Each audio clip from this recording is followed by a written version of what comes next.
For more on the shutdown, let's bring in White House Deputy Press Secretary Hogan Gidley. Hogan, good morning to you. Good morning. So the Senate and the House are back in session today. What are the president's expectations for when the Senate takes up his latest proposal?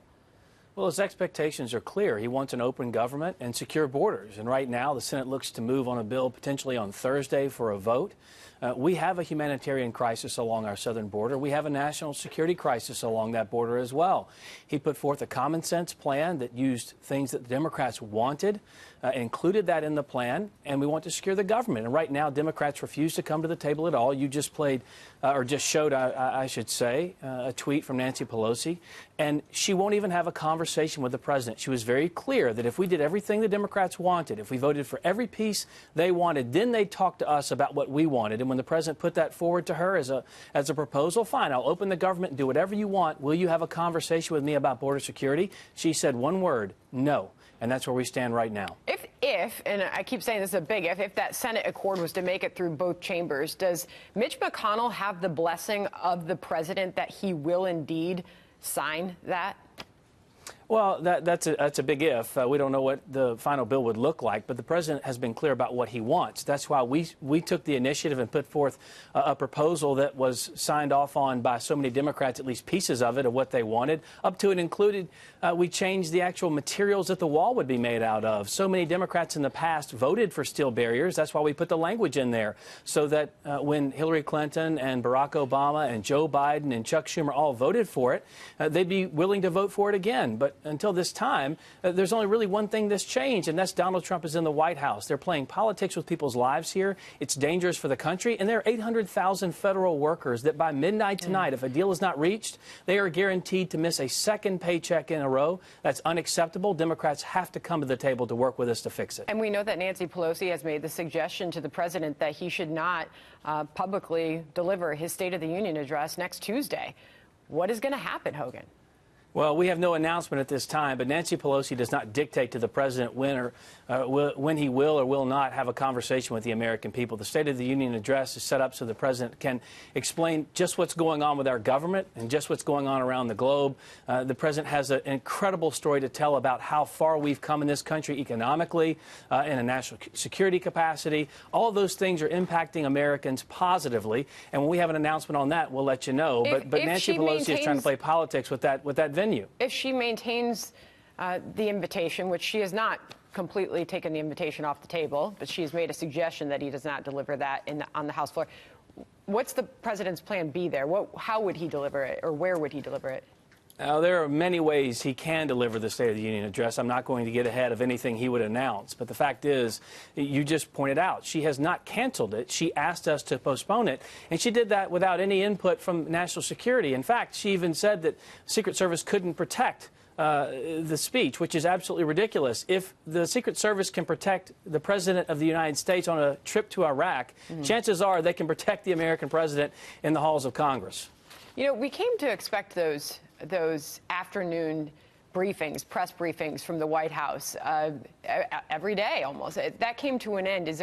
And the last we checked, there has not been one held this year, Hogan. Is there any plans to start that back up again, or see Sarah Sanders back up at the podium? She's going to come back when she finds a reason to do that, because so often, it's so funny because the media often tell us that when Sarah Sanders stands right behind me at this podium, why can't we hear from the president? We need to hear more from the president. So we put the president out. He speaks to the media every day, and then they say, why can't we hear from Sarah Sanders? It's kind of ridiculous. You can't win for losing half the time. But the fact is, when the president isn't going up, we have a conversation about the message we deliver, and Sarah Sanders will absolutely be back at this podium talking to the press and delivering the message to the American people. But no definitive date on that? I'm sorry? No definitive date yet on that beginning? No, it's not that they've ever stopped. It's just that sometimes we see a need to come to the podium and communicate things, and sometimes we don't. A lot of times when we don't come to the podium, it's because the president has addressed the American people himself, whether it's on the way to Marine One. I mean, he's the most accessible president in history, and most of the media in this room will tell you that. So it doesn't necessarily mean Sarah Sanders needs to be at this podium every day when the president himself is talking to the American people. A couple other big items to get to. The latest from Covington, the schools shut down today after this confrontation confrontation. The media portrayed it one way. It was discovered that it wasn't the way that played out. The president feels very passionately about this. He's tweeting. It's captivated the attention of the world. He suggested it could end in a dream. Has he reached out to any of those high school students? Not that I'm aware of at this point, but this whole situation is emblematic of a dangerous situation that does exist here. When the media rushes to get it first and not get it right, this is the type of thing that happens out there. I mean, these children, their lives are completely affected by this and will be for the foreseeable future. The school, as you mentioned, is shut down, has received bomb threats, have received school shooting threats. And it's one of those instances where you look at one piece of video and everyone jumps to one conclusion. And then when you see the entirety of the video, you realize it wasn't exactly what the initial report said. That's dangerous. So what's the president's thinking on this morning? Have you had a chance to talk to him about it? I haven't talked to him directly about this, but he's tweeted this again directly to the American people, that this is a situation that's dangerous for those out there because so many in the media, again, jump to get it first and not right. That's something that has to change. You saw that with the BuzzFeed news over the weekend as well. So it's been a rough overall week for the media. When the president says that fake news is the enemy of the people, this is those examples that he points to show that. I've got to ask you finally about this BuzzFeed report. In the latest on it being shot down by Robert Mueller, we have learned that the president's legal team, Rudy Giuliani, had an exchange with Robert Mueller and his team. What was the extent of the conversations there? I don't know the extent of the conversation. What I can tell you is what I said on your program actually last week that I was mocked and derided for, that the president hasn't done anything wrong here. And, of course, the facts bear out that. When the special counsel releases a statement and shows the report to be completely false, based on someone who is a convicted felon, defrauded the government out of millions of dollars, and is also a self-admitted liar, you've got a problem when everybody in the country, in the mainstream media, runs with that from morning till night with no corroboration whatsoever, even from the author itself. So that's the situation we find ourselves in. It's dangerous, and it's got to change moving forward. But obviously there was this exchange. Rudy Giuliani, the legal team of the president, was in communication with Robert Mueller before he debunked the story.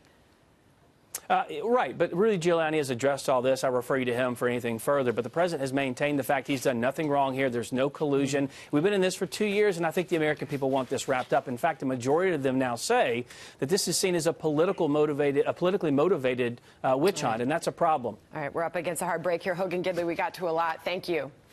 Thanks so much for the time.